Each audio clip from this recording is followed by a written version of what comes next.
بسم الله والحمد لله والصلاة والسلام على رسول الله. إخواني الكرام، السلام عليكم ورحمة الله وبركاته.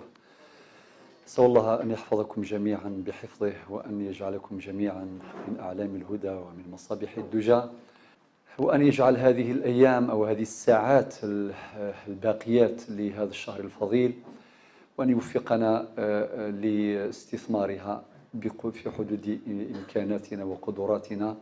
نستثمر هذه الساعات في القربات وفي الباقيات الصالحات، وأن يعيد هذا الشهر الكريم على أمتنا وعلى وطننا بالخير واليمن والبركات. الدعوة إلى الله مشكلات وآفاق، واقع وآفاق. أخي جزاه الله خيرا وضع مقدمة مهمة، تمهيدا مهما لهذا الموضوع. الإسلام قد اكتمل حقيقة منذ أن أنزله الله عز وجل، وأن ختمه على المصطفى صلى الله عليه وسلم، كما في قوله تعالى في أوائل سورة المائدة: اليوم أكملت لكم دينكم. وهذه نزلت في حجة الوداع، ليست آخر آية أنزلت، ولكن آخر آية أنزلت هي الآية 281 من سورة البقرة: واتقوا يوما ترجعون فيه إلى الله ثم توفى كل نفس ما كسبت وهم لا يظلمون. قال ربنا عز وجل: اليوم يئس الذين كفروا من دينكم فلا تخشوهم واخشون اليوم أكملت لكم دينكم وأتممت عليكم نعمتي ورضيت لكم الإسلام دينا. السؤال: هل يئس الكفار منا كما يئسوا من ديننا؟ الجواب لا. قال ربنا: اليوم يئس الذين كفروا من دينكم. القرآن لم يقل اليوم يئس الذين كفروا منكم، لم ييأسوا منا ولن ييأسوا منا. لا تزال أمتنا تضرب بأقزام الأمم لأنها لم ترتقي بعد إلى مستوى القرآن. لكي ييأسوا منا كما يئسوا من قرآننا لابد أن نرتقي نحن إلى مستوى القرآن، بدليل: اليوم يئس الذين كفروا من دينكم فلا تخشوهم واخشون اليوم أكملت لكم دينكم وأتممت عليكم نعمتي ورضيت لكم الإسلام دينا. ثم أن هذه الدعوة إلى الله كما تعلمون هي فريضة شرعية وضرورة اجتماعية، ذلك ما سأبينه من خلال نقطتين. الأولى: الدعوة إلى الله فريضة شرعية دلت عليها النصوص. من هذه الآيات قوله تعالى في سورة النحل الآية 125: ادع إلى سبيل ربك. إذن فالأمر لجميع المسلمين، وكل يدعو بما يستطيع، وما ترجمه حديث النبي صلى الله عليه وسلم: بلغوا عني ولو آية. ادع إلى سبيل ربك بالحكمة والموعظة الحسنة وجادلهم بالتي هي أحسن.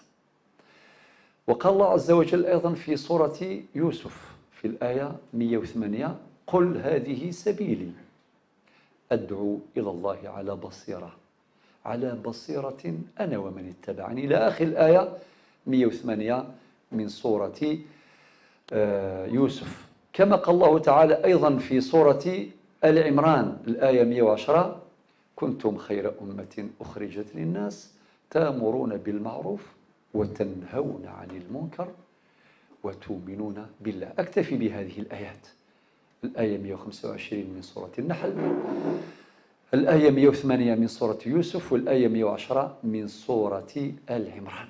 والآيات كثيرة في هذا الباب، آيات تخاطب النبي عليه الصلاة والسلام كقوله تعالى: يا أيها الرسول بلغ ما أنزل إليك من ربك، وكذلك قوله تعالى: وما على الرسول إلا البلاغ. آيات كثيرة وأحاديث كثيرة أيضا، كلها تؤكد على أن الدعوة إلى الله فريضة شرعية دلت عليها النصوص، وضرورة اجتماعية، ضرورة اجتماعية فرضها الواقع الذي نعيشه.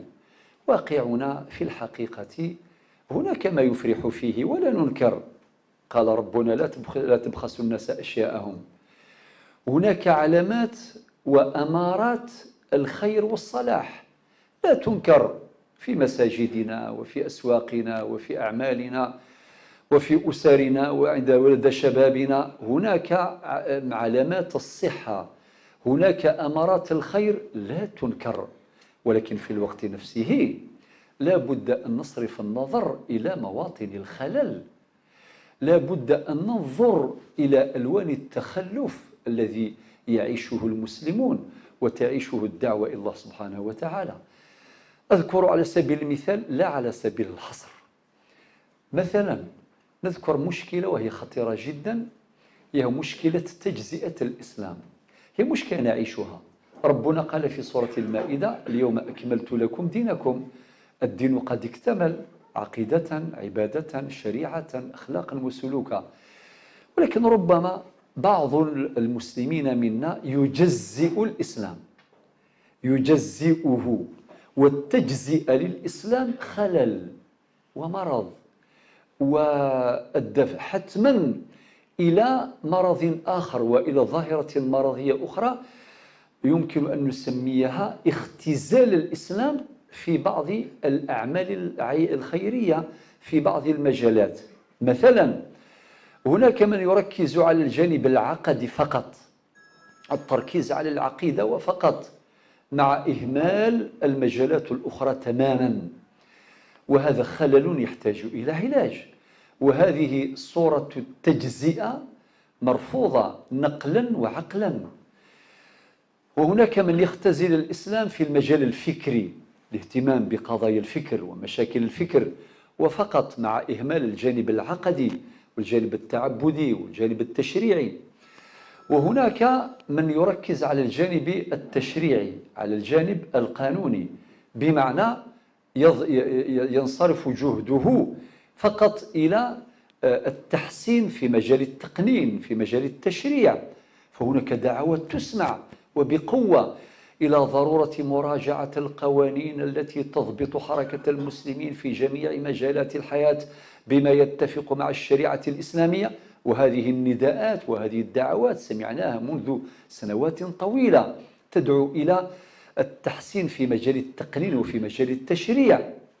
إذن وهناك من يركز على الجانب الخلقي التربوي ويهمل الجانب الآخر والجوانب الأخرى. والإسلام كل متكامل، الإسلام متكامل. لذلك قال ربنا عز وجل: اليوم أكملت لكم دينكم وأتممت عليكم نعمتي ورضيت لكم الإسلام دينا. إذن الخلل موجود حتما. ثم يلا ننظر إلى هذا الخلل، ما هي آثاره، ما هي نتائجه في الواقع.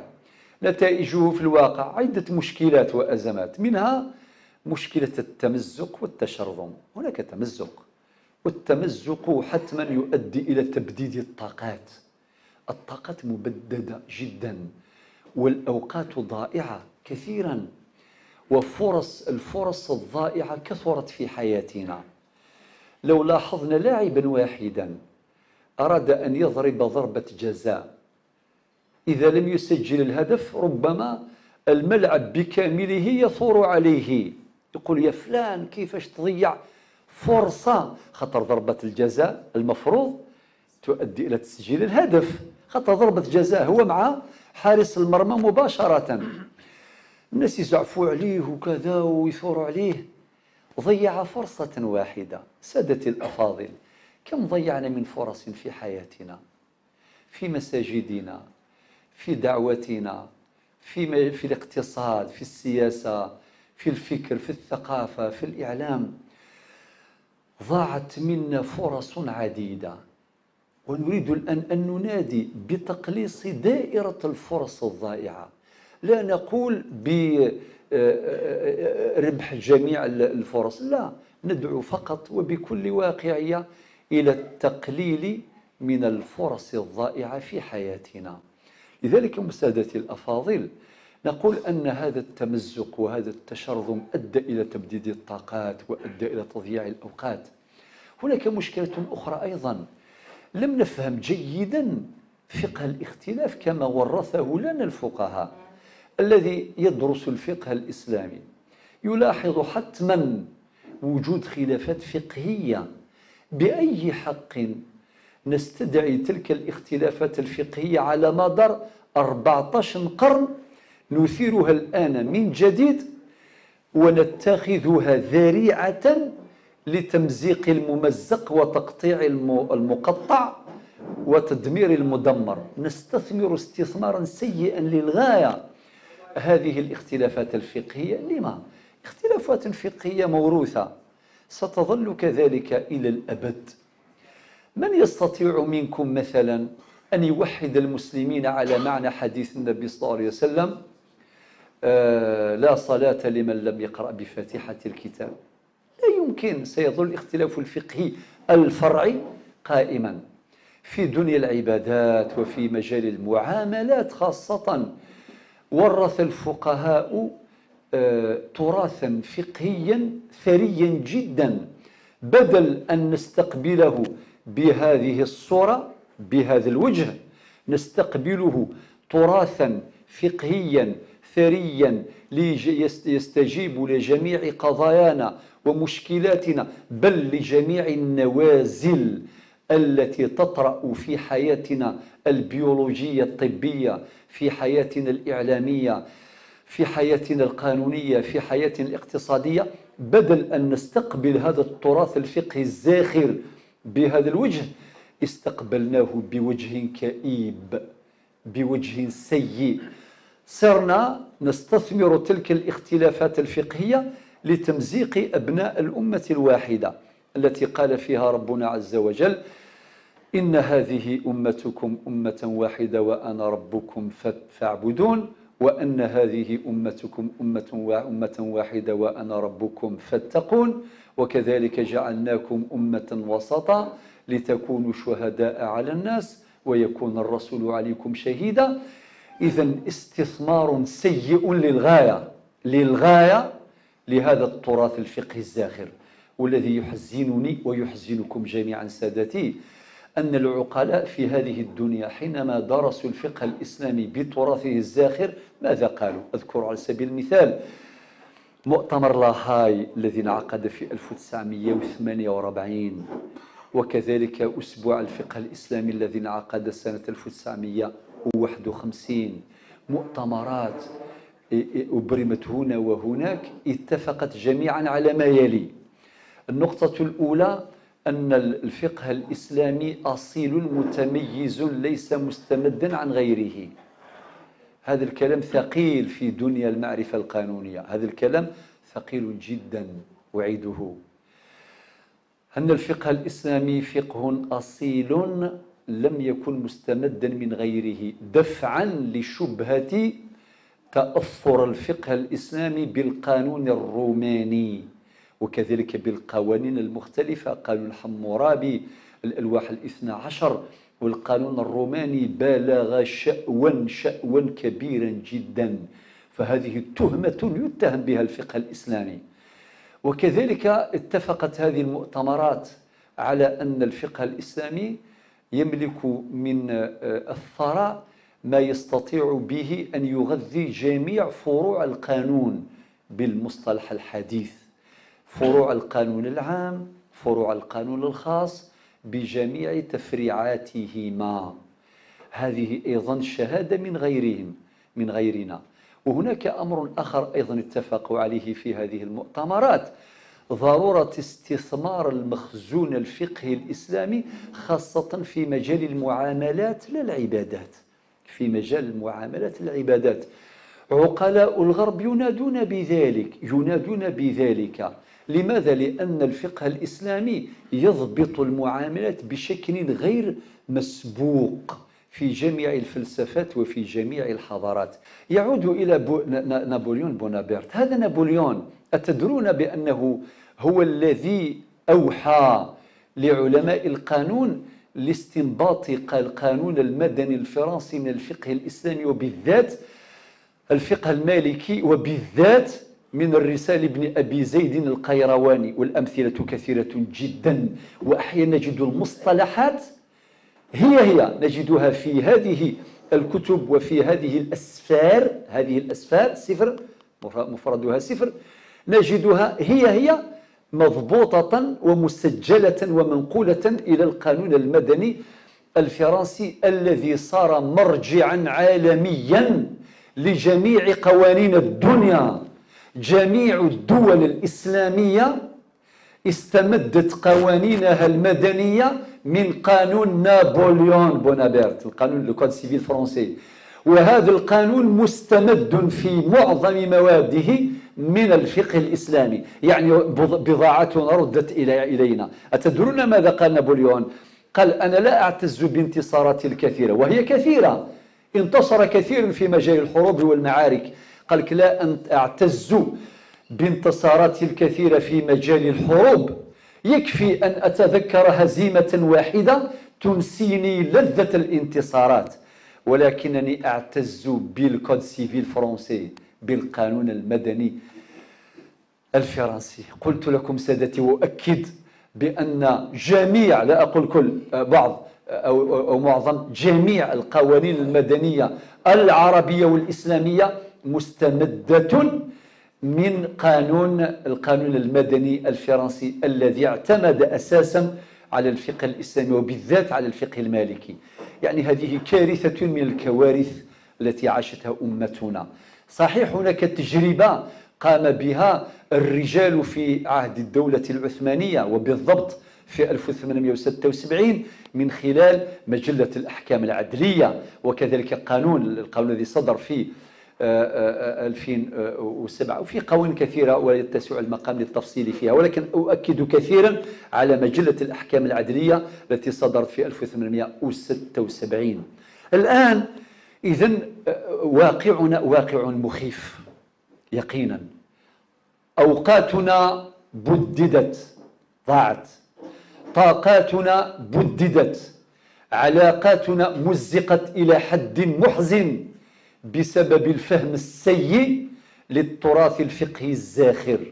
إذن أكتفي بهذا ولا أزعجكم بالحديث كثيرا عن أمراضنا وعن حفار تخلفنا وعن التدين المغشوش الذي ذكره إمامنا الشيخ محمد الغزالي رحمه الله حينما تحدث عن التدين المغشوش بشكل عجيب. قال، افتح القوس: إن التدين المغشوش يقدم الهزيمة ويصنع الفشل. أعيد: إن التدين المغشوش يقدم الهزيمة ويصنع الفشل ويعيش الناس معه في حرج. ولكن من باب لا تبخسوا الناس أشياءهم، هناك مظاهر صحة في مجتمعنا، مظاهر صحة في خطابنا الدعوي، مظاهر صحة في مساجدنا، مظاهر صحة في التزام شبابنا، وهذا من نعتز به، مظاهر صحة في التزام شاباتنا وأخواتنا، مظاهر صحة في المجال الاقتصادي، في مجال الاستثمار. عندنا رجال يبحثون عن الفقه الإسلامي ويبحثون عن المنظومة الفقهية الشرعية التي تضبط علاقاتهم الاقتصادية والمالية والتجارية والاستثمارية. كل هذه في الحقيقة مظاهر الصحة، ولكن أيضا حفر التخلف طغت بشكل مخيف على صور النجاح وصور الخير والصلاح. دعوني الآن نذهب إلى الآفاق مباشرة، وأعالج أمر الآفاق في نقطتين. النقطة الأولى أتحدث عن مقومات الداعية أو مقومات الدعوة، والنقطة الثانية أحدثكم عن قواعد الدعوة من أجل تحقيق مقاصدها التي وردت في كتاب الله وفي سنة المصطفى صلى الله عليه وسلم. أبدأ بالنقطة الأولى. مقومات الداعية الذي يدعو إلى الله عز وجل لا بد له من مقومات. هذه المقومات تدخل في باب السنن، وقد قال ربنا عز وجل في القرآن الكريم في سورة آل عمران: قد خلت من قبلكم سنن.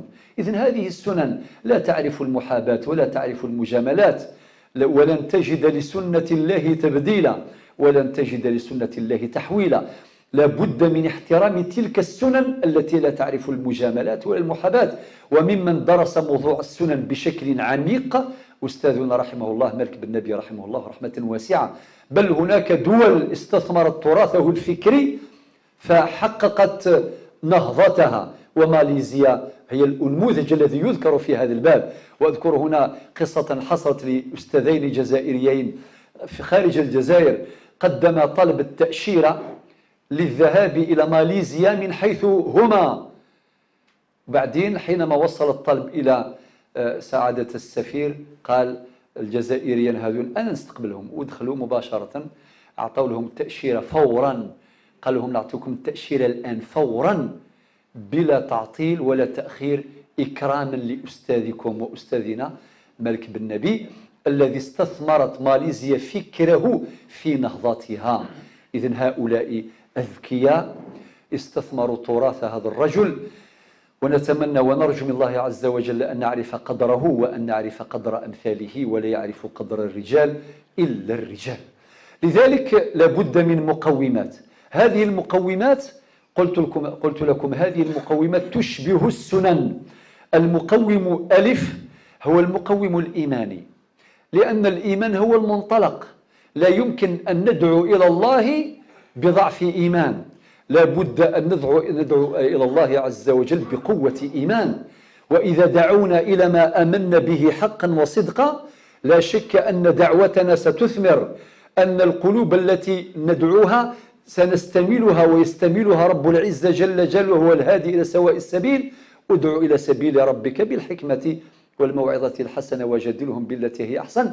وإذا كان المقوم الإيماني حاضرا هذا المقوم سيثمر من ثمرات المقوم الإيماني ثمرة الثبات على الحق، لأن المؤمن سيثبت ويظل ثابتا إلى أن يموت، كما قال ربنا عز وجل في سورة إبراهيم في الآيتين 26-27 يثبت الله الذين آمنوا بالقول الثابت في الحياة الدنيا وفي الآخرة ويضل الله الظالمين ويفعل الله ما يشاء. المقوم الإيماني أيضا يثمر ثمرة أخرى، وهي ثمرة السكينة التي نشعر بها في حياتنا. هو الذي أنزل السكينة في قلوب المؤمنين ليزدادوا إيمانا مع إيمانهم. وتثمر أيضا معنى الأخوة، وقد قال ربنا عز وجل إنما المؤمنون إخوة، ليتعاون هؤلاء الإخوة في الصلاح والخير وفي الدعوة إلى الله. وقد قال ربنا في سورة المائدة وتعاونوا على البر والتقوى ولا تعاونوا على الإثم والعدوان. إذن المقوم الإيماني بجميع ثمراته. المقوم الثاني هو المقوم التربوي. لا يمكن الاستغناء عن التربية، فالتربية هي مقوم أساس في حياتنا الدعوية، لأن الدعوة إلى الله عز وجل لابد أن تكون بالقدوة، لابد أن تكون بالكلمة الطيبة، لابد أن تكون بالصبر الجميل والنفس الطويل. وهذه المعاني كلها هي من ثمرات هذا المقوم التربوي.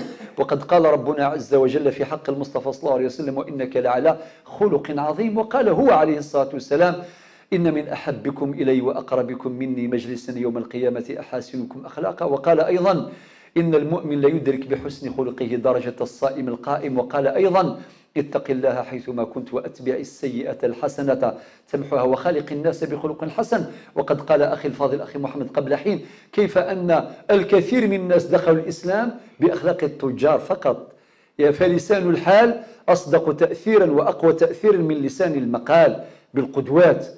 لذلك لا يمكن للمقوم التربوي أن يتحقق إلا بالعودة إلى الكتاب والسنة، فنقرأ ونستنبط تلك القيم الأخلاقية، قيم التواضع والصبر الجميل والنفس الطويل، لأننا مرشحون لأزمات وهموم ولعواصف وهزات وزلازل.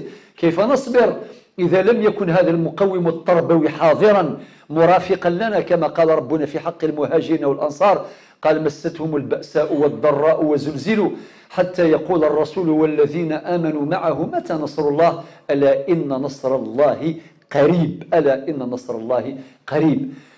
لذلك إخواني سادتي الأفاضل لابد من هذا المقوم التربوي، مقوم الأساس. المقوم الثالث هو المقوم العلمي المعرفي.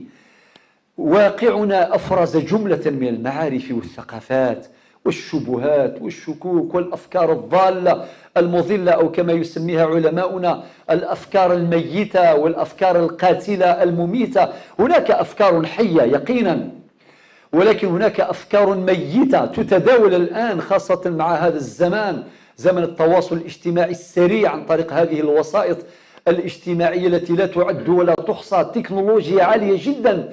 لذلك الأفكار الميتة تسري في عروقنا وتسري في عقولنا وفي عقول شبابنا بشكل منقطع النظير غير مسبوق تماما. بل هناك أفكار أيضا أخرى أخطر، وهي الأفكار القاتلة، الأفكار المدمرة، الأفكار المميتة. إذن سادتي، كيف نواجه هذه الأفكار؟ لا يمكن أن نواجهها إلا بالعلم والمعرفة. يضاف هذا المقوم إلى المقوم الإيماني، المقوم التربوي، ثم يأتي المقوم العلمي، المقوم المعرفي. واقعنا أفرز جملة من الشبهات لم تذكر فيما سبق إطلاقا، لم تذكر، غير مسبوقة تماما. إذن كيف نواجهها؟ نواجهها بالعلم، كما قال ربنا عز وجل: قل هاتوا برهانكم إن كنتم صادقين، قل هذه سبيلي أدعو إلى الله على بصيرة أنا ومن اتبعني إلى آخر الآيات. ادعو إلى سبيل ربك بالحكمة والموعظة الحسنة وجادلهم بالتي هي أحسن، إلى آخر ما تعلمون في هذا الباب. المقوم العلمي المعرفي. ولكن دعوني أضع ملاحظة بين قوسين. سادتي الأفاضل، علماؤنا تركوا لنا مخزونا علميا كبيرا. لو سألتكم الآن، نقول لكم: هل سمعتم بشخص قرأ بدائع الصنائع؟ هل سمعتم بشخص بدارس درس كتاب الذخيرة الإمام القرافي والأول الكساني؟ هل سمعتم بشخص أتقن دراسة كتاب الاستذكار لابن عبد البر وكتاب التمهيد؟ وخاصة هذا الكتاب الأخير لا يمكن الاستغناء عنه تماما لكل من يتصدر للدعوة أو للفتوى خاصة.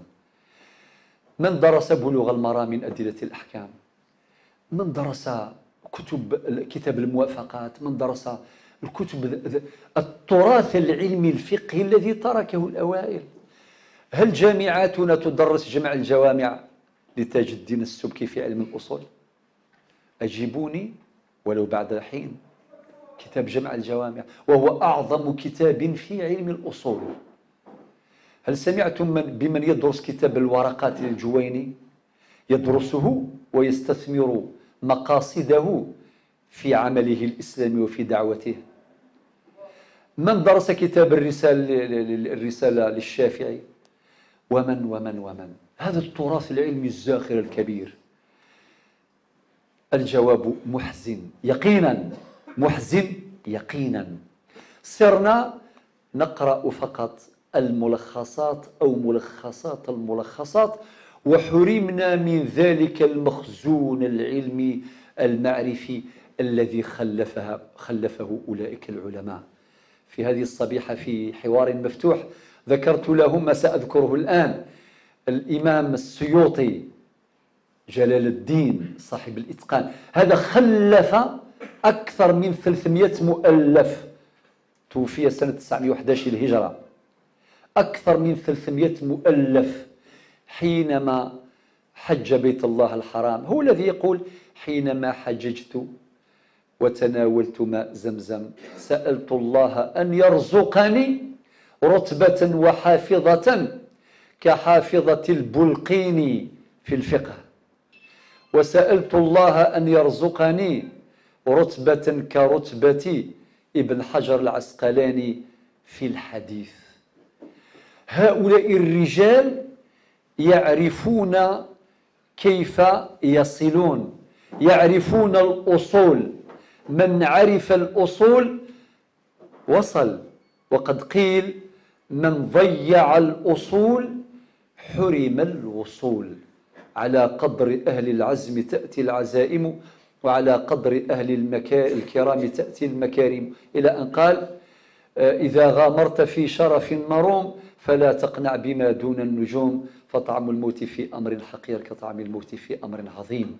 حدثت إخواني هذه الأيام عن بعض علمائنا، عن الشيخ البشير إبراهيم والشيخ بن باديس والشيخ العقبي والشيخ شارف والشيخ سحنون ومشايخ كبار، الشيخ رزقي الشرفاوي والشيخ محمود الحافظي، الشيخ عيسى بن مسعود المنقلاتي. هذا من الرجال الذين يشبهون القمم التي قرأنا عنها تراجمها، الإمام النووي والإمام الآمدي والإمام ابن تيمية والأئمة الكبار.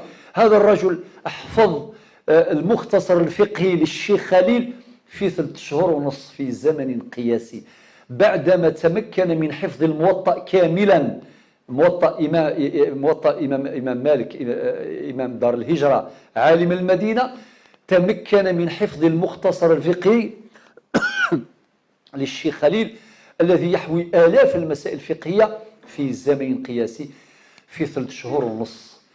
حبيت نقول حينما ندرس ترجمة أولئك العلماء أولئك الأعلام لا بد أن تتحرك همتنا، لا بد من علو الهمم. بالمناسبة أرشدكم إلى كتاب صيد الخاطر لابن الجوزي، في 10 عناوين في 10 مرات يتحدث عن علو الهمة. أرشدكم إلى بعض الصفحات.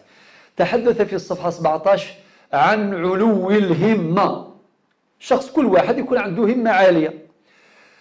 وفي الصفحة 143 تحدث عن علو الهمم بلغة الجمع، بمعنى تجتمع همة إلى همة إلى همة. فإذا اجتمعت هذه الهمم أصحابها رواحل، لا شك أن العمل سيتحقق ويتقن.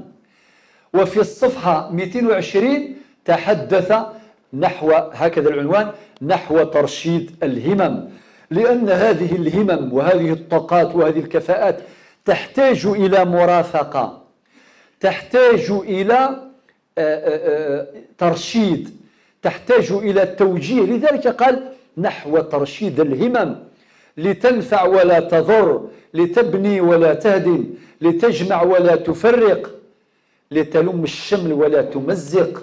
لأن هذه الهمم إذا لم ترشد ستضيع وتضيع، كما يحصل الآن في عالمنا في أمتنا التي تعيش ألوانا من التخلف بسبب هذا التمزق وهذا التشرذم، وبسبب غياب هذه المرافقة عن هؤلاء الشباب الذين يملكون طاقات وكفاءات عالية جدا، ولكن فعلا يحتاجون فعلا إلى مرافقة تحقيقا للمقاصد والغايات. ثم نأتي المقوم الأخير الرابع، وهو المقوم المنهجي. قال ربنا في حق النبيين والمرسلين: لكل جعلنا منكم شرعة ومنهاجا. فالأنبياء والمرسلون يحتاجون إلى منهج من أجل تبليغ دعوتهم، رغم أنهم مؤيدون من الله ومؤيدون بوحي من الله، ولكن يحتاجون إلى تخطيط، ويحتاجون إلى رسم خطة عمل وخطة تحرك، يحتاجون فعلا إلى رسم خطة من أجل التحرك الرشيد. قال ربنا في حقهم: لكل جعلنا منكم شرعة ومنهاجا. لا بد من مقوم منهجي، وهذه المنهجية هي التي تختزل الزمان وتحقق الغايات وتحقق المقاصد وتتفادى الأزمات، بل وتتجاوز العقبات.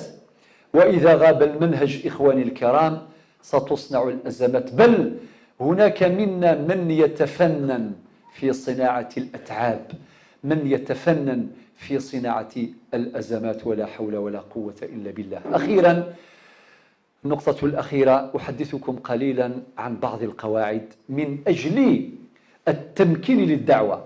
فالتمكين لا بد أن يكون مسبوقا بتكوين، التكوين ثم التمكين، والتمكين بعد التكوين. وهذه القواعد كثيرة، عددها أكثر من 60 قاعدة، ألخص وأذكر بعضها. من هذه القواعد القاعدة الأولى، وهي مهمة جدا، قاعدة مراعاة فقه الأولويات. بمعنى نبينا صلى الله عليه وسلم قال في حديثه الشريف: من يريد الله به خيرا يفقهه في الدين. فالفقه كما يقول السادة العلماء أعمق من العلم، لأن العلم يتعلق بكثرة الرواية، أما الفقه يتعلق بعمق الدراية. واستشهد الإمام ابن القيم بقوله تعالى: ففهمناها سليمان، حينما قال: نعمة الفهم أعظم نعمة بعد نعمة الإسلام. ثم استشهد بقوله تعالى: ففهمناها سليمان. وحنا نقول بالدارجة: أعطيني الفهم لهلا قرا. لذلك سادتي لابد من العمل بمقتضى فقه الأولويات، ويسميه العز بن عبد السلام وهو سلطان العلماء يسميه فقه مراتب الأعمال. لا بد أن نفقه هذا الفقه، وإلا لا يمكن ترشيد دعوتنا، لا يمكن لدعوتنا أن تحقق مقاصدها، لا يمكن أن تتجاوز تلك الحفر، حفر التخلف، لا يمكن أن تتجاوز تلك العقبات. أما إذا كان فقه الأولويات حاضرا عندنا، كان مرافقا لنا، سنتجاوزها حتما بإذن الله تعالى. فقه الأولويات يقتضي تقديم الأصول على الفروع، وتقديم القطعيات على الظنيات، لا بد، وتقديم الكليات على الجزئيات. هذه مسائل لا بد أن نحترمها، وهي تشبه السنن كما قلت لكم سادتي قبل حين. القاعدة الأولى مراعاة فقه الأولويات. القاعدة الثانية مراعاة فقه المقاصد. فقه المقاصد، وفقه المقاصد إذا غاب في حياتنا بالضرورة سنصطدم مع الأزمات، بالضرورة حتما. كلما ضيعنا فقه المقاصد كلما ضعنا نحن، نتيه، حالة من الضياع والتيه. فقه المقاصد، نعطي لكم مثال. أمتنا تعيش أزمة عجيبة في نهاية كل رمضان. هل يجوز إخراج زكاة الفطر نقدا؟ يعني بيني وبينكم ماشي كارثة نعيشوها منذ 40 سنة. لي شادوا أنا وكل واحد منكم شحال العمر نتاعو، في كل مرة نعودوها. حالها سيدي، هذه المسألة ستظل هكذا إلى يوم الدين. نجبد الآن فقه مثلا عقد الإيجار. عقد الإيجار أحصيت أكثر من 165 مسألة خلافية بين العلماء في عقد الإيجار. أصحاب الرياضيات يحسبوا معايا 165 في عقد الإيجار. في عقد المضاربة 75. ديروا معكم كونطابيليتي. يلا نروحوا في عقد الهبة. الهبة وما يتعاطم الرجوع في الهبة مش عارف إلى آخره، فيها 31 مسألة. حسبوا.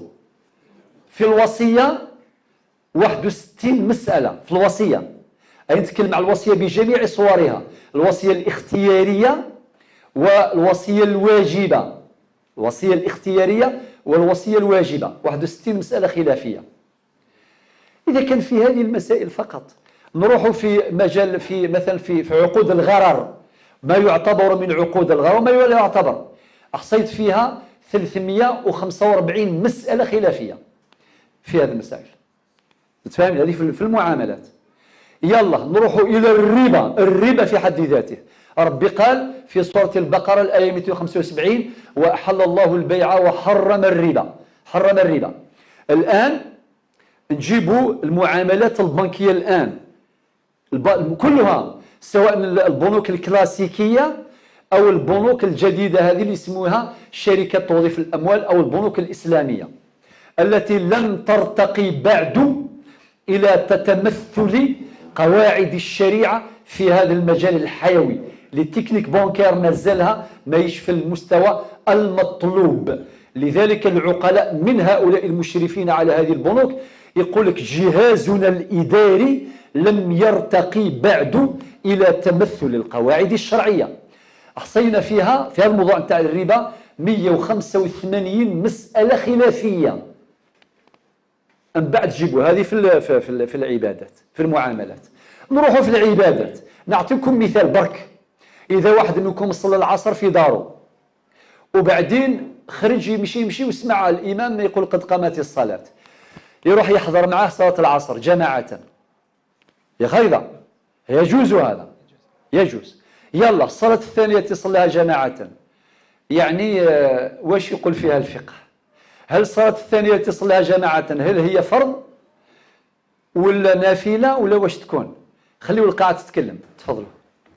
يلا هو يجي شخص يقول لك أنا صليت العصر في داري وحدي وبعدين خرجت الجامع سمعت الشيخ قد قامت دخلت معاه. يقولون التطوع من أجل أن يكسب الأجر نتاع الجماعة. الله يبارك. الأخ الكريم قال لك هي تطوع باش يدي أجر الجماعة. زيدوا.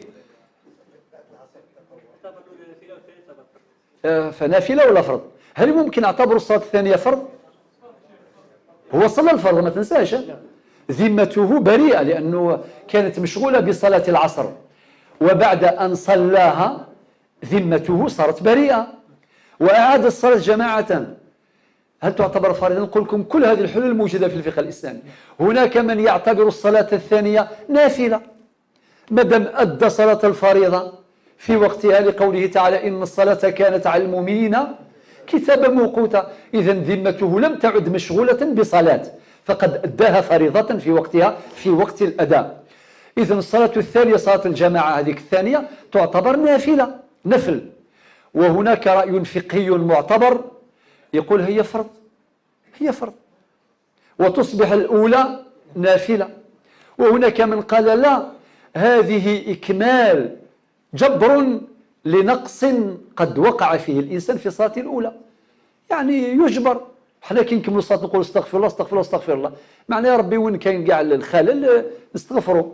الصلاة الثانية اللي صلاها تعتبر إكمال. وكان يقول لك لا، هي تفويض، معنى يا ربي فوضناك، أنت اللي تعرف شكون الصلاة اللي مليحة، الأولى ولا الثانية. خاطر ربي قال قد أفلح المؤمنون الذين هم في صلاتهم خاشعون، والخشوع روح الصلاة. هذا الرأي الفقهي يفوض الله عز وجل وهو أدرى. واش قالوا يا ربي ديرها كيما حبيت.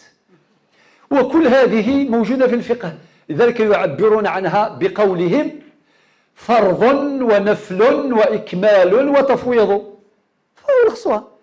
والغريب أن هذه الآراء كلها موجودة في الفقه المالكي، في الفقه المالكي وموجودة عند غيرهم.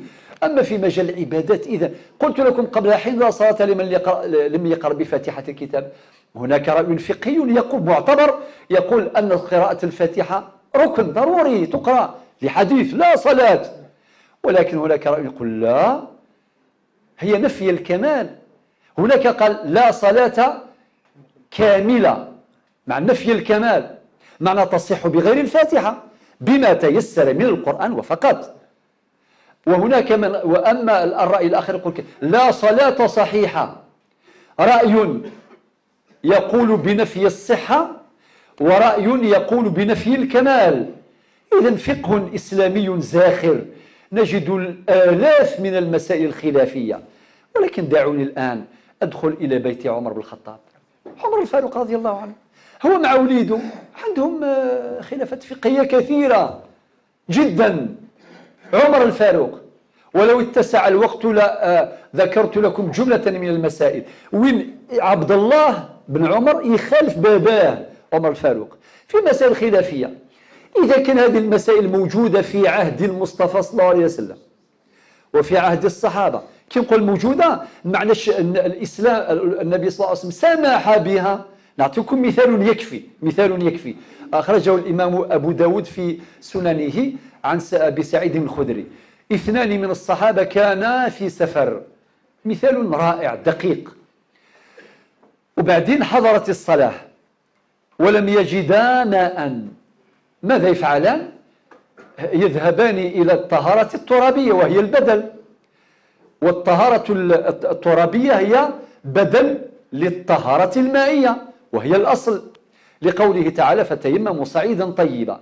يلا تيمما باتفاق وصلوا، وقبل أن ينتهي وقت الصلاة لقوا الماء، أحدهما لم يعد الصلاة، اكتفى بالصلاة الأولى اللي صلاها بالتيمم، والثاني توضأ وأعاد الصلاة. اختلف. يلا دوك تجيبوا الآن الزوج اللي ما عندهمش فقه الاختلاف، ثم لازم يفترقوا. هذاك اللي ما عودش يقول والله يتبع رأيي وإلى هذا فراق بيني وبينك، والثاني يقول له لا لا والله يتخضع على رأيي وإلى ضرك. وهذا اللي صرنا الآن، هذا اللي صار. معنى صدر الشريعة واسع، صدورنا وعقولنا ضيقة. درك نكملوا هذه التوضا وكيفاش فرات، كيفاش سرات. كي وصل النبي صلى الله عليه وسلم هذاك اللي ما عود الصلاة اكتفى بالتيمم، قالوا أصبت السنة وأجزأتك صلاتك. أما الثاني معنى فرح ولا ما فرحش، والثاني يقول صافي درك أنايا أنا عودت الوضوء يا عجب، أنا تعبت مرتين. قالوا النبي صلى الله عليه وسلم لك الأجر مرتين. فرحوا ولا ما فرحوش؟ حنايا في فقهنا لماذا ما نفرحوش المسلمين؟ علاش نقلقوهم؟ على زكاة الفطر نديروا قرة وحروب؟ علاه؟ لماذا؟ سؤال مطروح. لماذا؟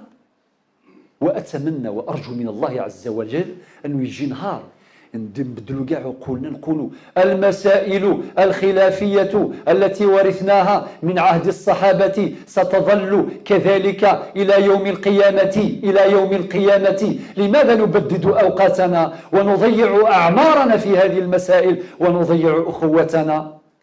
وإذا درسنا الفقه الإسلامي بتراثه الزاخر نخرج بجملة قواعد ذهبية منها اتفاق العلماء حجة قاطعة واختلافهم رحمة واسعة. فقه المقاصد مطلوب، لابد أن ندرسه بالعودة إلى ميل. الآن في الختام نذكر عناوين فقط وأسرع. نعود إلى كتاب الموافقات للشاطبي، جعله الله عز وجل من أعلام الهدى ومن خدام علم الأصول في القرن الثامن الهجري. عودوا إلى كتاب الموافقات في الصفحة 64 إلى غاية الصفحة 69.